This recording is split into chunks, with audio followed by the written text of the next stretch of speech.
Hello everyone, welcomes to Edu Student. मैं आपका teacher Gopal. पिछले लेक्चर में हमने सॉल्यूशन के बारे में बात किया था। तो सॉल्यूशन और मैंने आपको सॉल्वेंट और सॉल्यूट के बारे में बताया था।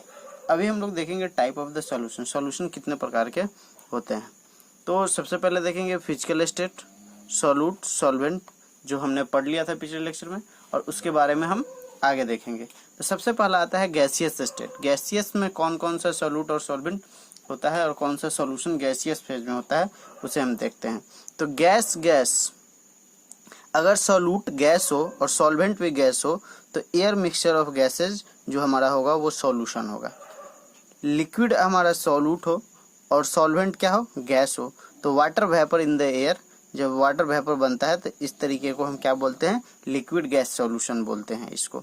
सॉलिड हमारा सॉल्यूट हो एंड सॉल्वेंट हमारा क्या हो, गैस हो, तो सॉलिड गैस जब हमारा सॉल्यूशन हो तो इस तरीके के सॉल्यूशन को क्या बोलेंगे, गैस सॉलिड सॉल्यूशन। एग्जांपल क्या है, iodine particles in the air. Iodine particle in the air, iodine का जब पार्टिकल को हम एयर में लाएंगे तो उसे हम क्या बोलते हैं, solid gas solution.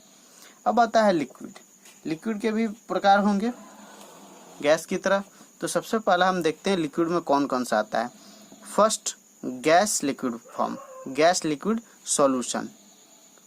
Drinking oxygen dissolve in the water, alcohol in water. हमारा जो ड्रिंकिंग ऑक्सीजन है, जो जिस वाटर को हम ड्रिंक करते हैं उसमें ऑक्सीजन हमारा डिजॉल्व होता है, तो ये आपका क्या है, गैस लिक्विड का है। लिक्विड में कौन सा हुआ, गैस का आपका मिक्सचर हुआ, इसे हम बोलते हैं gas liquid solution. Alcohol in water, water में अल्कोहल को मिलाना, इसे हम क्या बोलते हैं, sorry, liquid in liquid solution, liquid में लिक्विड, तो इसे हम क्या बोलते हैं, अल्कोहल इन वाटर। अल्कोहल में हमने वाटर को मिलाया तो इसे हम क्या बोलते हैं, लिक्विड इन लिक्विड सॉल्यूशन। अब सॉलिड इन लिक्विड सॉल्यूशन क्या होता है, sugar dissolve in the water, glucose in the water, sodium chloride in the water. Sugar को हम डिजॉल्व करते हैं वाटर में, तो सॉलिड शुगर होता है, उसे हम किस में डिजॉल्व करते हैं, वाटर में, तो उसे हम क्या बोलते हैं, सॉलिड लिक्विड सॉल्यूशन बोलते हैं। अब आइए सॉलिड में देखते हैं, सॉलिड में कौन कौन सा होता है सॉल्यूशन। सबसे पहला आता है गैस सॉलिड। गैस में सॉलिड को कैसे मिलाएंगे, hydrogen got dissolve in the Palladium. Palladium में जब हम हाइड्रोजन गैस, एक प्रोसेस होता है जो आपको हम नेक्स्ट चैप्टर में हो में भी आ सकता है, उसे मैं पढ़ाऊंगा। इलेक्ट्रोलाइसिस प्रोसेस होता है, इलेक्ट्रोलिसिस।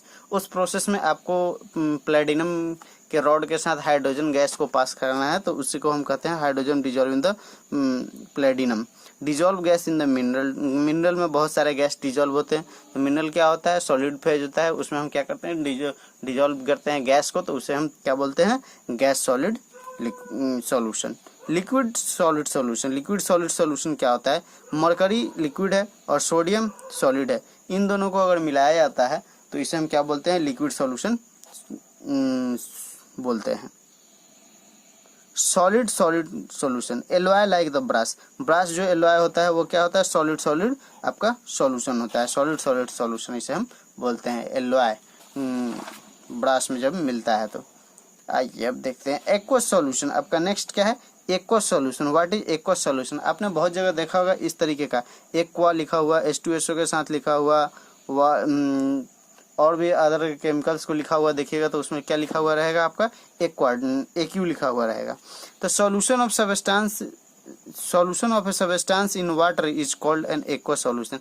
ऐसा सॉल्यूशन जिसमें वाटर मिक्सचर हो, ऐसा सॉल्यूशन जिसमें वाटर मिक्सअप हो, उसे हम एक्वा सॉल्यूशन बोलते हैं। वाटर मिक्सअप, जहाँ भी वाटर का प्रेजेंट रहेगा उसे हम एक्वा सॉल्यूशन बोलते हैं। ये रिप्रेजेंट कैसे किया जाता है, AQ से किया जाता है, ब्रैकेट में AQ लिखेंगे तो उसे हम बोलते हैं aqua solution. Example HCl, H2SO4 और बहुत सारे एग्जाम्पल है। अब आते हैं characteristics of the solution. Solution है तो उसका कुछ कैरेक्टरिस्टिक्स होगा, ये हम लोग देख लेते हैं। तो characteristics of the solution, A solution is a homogeneous mixture of solute and solvent. Homogeneous mixture किसका है, सॉल्यूट एंड सॉल्वेंट का। होमोजीनियस मिक्सचर मैंने बहुत बार आपको बता दिया है कि अगर सॉल्यूट और सॉल्वेंट का प्रॉपर मास में हम प्रॉपर उसको मिक्सअप करेंगे तो उसे हम क्या बोलते हैं, होमोजीनियस मिक्सचर बोलते हैं। Solute particles can not be separated from the solvent by the filtration. Solute particles क्या होता है, सेपरेट फिल्ट्रेशन से नहीं हो सकता है। At the true solution, A true solution is a clear and transparent, it may be coloured.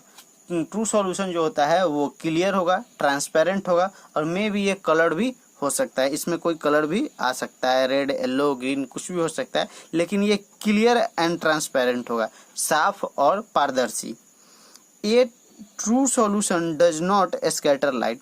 True solution आपका क्या करता है, लाइट को स्कैटर नहीं करता है, यानी कि लाइट के स्कैटरिंग को नहीं करता है ट्रू सॉल्यूशन। ये हमने देखा कैरेक्टरिस्टिक्स ऑफ द सॉल्यूशन था, ये सॉल्यूशन के कुछ कैरेक्टरिस्टिक्स थे। अब आते हैं दो टर्म आपका आता है, सैचुरेटेड एंड अनसैचुरेटेड सॉल्यूशन। तो अब देखते हैं what is saturated and what is unsaturated solution.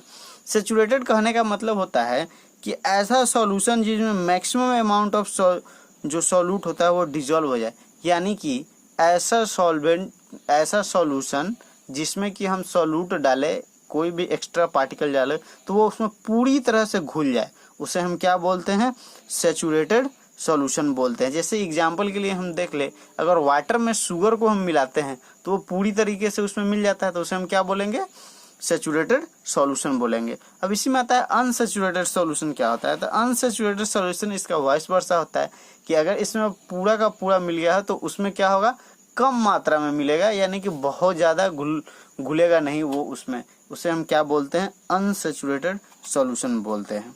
ठीक है। अब नेक्स्ट आपका आता है कंसंट्रेशन। कुछ इंपॉर्टेंट टर्म है जो आपको जानना है न्यूमेरिकल बनाने के लिए, उसके बारे में हम लोग चर्चा कर लेते हैं इस चैप्टर में। तो उसका क्या नाम है, concentration of the solution. Concentration क्या होता है, एक्चुअली कंसंट्रेशन जो होता है वो concentration amount of solute by amount of solvent. जो सॉल्यूट हमें डालना है, छोटा अमाउंट, जो बड़ा अमाउंट हम लार्ज में लेते हैं लिक्विड, उसमें अगर कोई छोटा अमाउंट डालना है तो उसी के रेशियो को हम क्या बोलते हैं, कंसंट्रेशन बोलते हैं। तो कंसंट्रेशन को हम किस डिफाइन कर सकते हैं, the amount of solute which can be dissolve in the amount of solvent is known as concentration. अब इसके कुछ टर्म है जिसे हम देख लेते हैं। मास परसेंटेज, फर्स्ट जो आपका आता है कंसंट्रेशन में वो है मास परसेंट और by the percentage by mass. The mass of the solute in gram dissolved in 100 gram of solution. The mass of the solute in gram, किसमें, ग्राम में अगर डिजॉल्व करेंगे 100 ग्राम ऑफ सॉल्यूशन में, तो इसे हम क्या बोलते हैं, मास परसेंटेज बोलते हैं। तो मास परसेंटेज क्या हो जाएगा, मास ऑफ सॉल्यूट, छोटा अमाउंट जो होगा वो आपका ऊपर में जाएगा और पूरा सॉल्यूशन छोटा प्लस बड़ा दोनों को मिला के जो बनेगा उसे हम सॉल्यूशन बोलते हैं। देख लीजिए यहाँ पे, mass of solvent plus solute is known as solution. तो इसे हम क्या लिख सकते हैं, mass of solute by mass of solution into 100। और सिंपली इसको समझ कैसे सकते हैं, तो जो छोटा अमाउंट होगा वो ऊपर वाला होगा और जो टोटल छोटा और बड़ा जो दोनों को मिला के होगा उसे हम नीचे लिखेंगे और कितने से मल्टीप्लाई करेंगे, 100 से इसे मल्टीप्लाई कर देंगे। इसे एक और टर्म में लिख सकते हैं, मास of solute by mass of solvent plus solute। Solute और सॉल्वेंट अगर दोनों के मास को मिला दिया जाए तो इसी को हम क्या बोलते हैं, सॉल्यूशन बोलते हैं। तो सॉल्यूशन लिखे तो या सॉल्वेंट प्लस सॉल्यूट लिखे तो बात वही होता है। आइए इस पे एक एग्जांपल हम आपको दिखा देते हैं जो कि आपके एनसीईआरटी का ही एग्जांपल है, और इसे बना के सॉल्यूशन भी मैं दिखाऊंगा कि कैसे इसे बनाना है। देखिए, तो ये solution contains 40 gram of common salt ले लिए NaCl in the 320 gram of water. 40 ग्राम आपका क्या है, सॉल्ट है, और इसे कितना वाटर में डिजोल्व कर रहे हैं, 320 ग्राम वाटर में डिजोल्व कर रहे हैं। तो बोल रहा है calculate the concentration in term of mass by percentage of the solution. तो इसको हमको क्या मास बाय परसेंटेज से निकालना है, मास बाय परसेंटेज से निकालना है। तो सबसे पहले हमने आपको क्या बोला कि छोटा अलग कर लेंगे, बड़ा अलग कर लेंगे। तो मास ऑफ सॉल्यूट हम सबसे पहले निकाल लेंगे, यानी कि छोटा अमाउंट में जो हमें देगा वो पहले हम निकाल लेंगे, फिर बड़ा अमाउंट में जिसमें हम डिजोल्व कर रहे हैं उसे निकाल लेंगे। तो दोनों को मैंने यहाँ निकाल के लिख दिया। अब क्या करेंगे कि पहले सॉल्यूशन बनाएंगे। तो सॉल्यूशन बनाने के लिए क्या करना है, हमने आपको बताया कि जो भी दिया हुआ रहेगा आपका सब्सटेंस, पहले सॉल्यूट और सॉल्वेंट, सॉल्यूट एंड सॉल्वेंट, छोटा और बड़ा दोनों को मिला लेंगे पहले, तो टोटल जो आपका अमाउंट होगा वो सॉल्यूशन का अमाउंट होगा, वही सॉल्यूशन बनेगा। तो पहले हमने सॉल्यूशन को बना लिया, 40 ग्राम सॉल्यूट ले लिया, 320 ग्राम मैंने क्या ले लिया, सॉल्वेंट ले लिया, और दोनों को मिला के क्या बनाया, 360 ग्राम मेरा ये सॉल्यूशन हो गया, सॉल्यूशन। तो सॉल्यूशन मेरा रेडी है। अब चलिए सॉल्यूशन को हम फॉर्मूला पे लगा के परसेंटेज निकालते हैं। अब मास परसेंट का फॉर्मूला मैंने पीछे आपको बताया कि मास ऑफ सॉल्यूट छोटा वाला का फिर टोटल का, टोटल जो मास होगा, total mass of solution into 100। तो इसे मैंने डाल दिया। अब 40 ग्राम मैंने यहाँ रख दिया, 360 ग्राम मैंने नीचे रख दिया। क्यों? क्योंकि मैंने 40 + 320 इक्वल टू 360 ग्राम मैंने पीछे भी आपको बताया था कि इस तरीके से सॉल्यूशन निकालते हैं। और ये अब 316 ग्राम आपका वाट सॉल्यूशन हो गया। अब इंटू 100 कर दिए, क्योंकि परसेंटेज में हमें निकालना है, तो परसेंटेज का यही फार्मूला होता है, given mass by the total mass into 100। तो 100 से मैंने मल्टीप्लाई कर दिया, 40/360 कट करके आपको कितना आ गया है आंसर, 11.1% आपका आंसर आ जाएगा mass percentage of the solution. कितना परसेंट उसमें मास है, तो 11.1% उसमें मास आपका प्रेजेंट है। तो thank you for watching. Like करें, सब्सक्राइब करें एंड शेयर करें।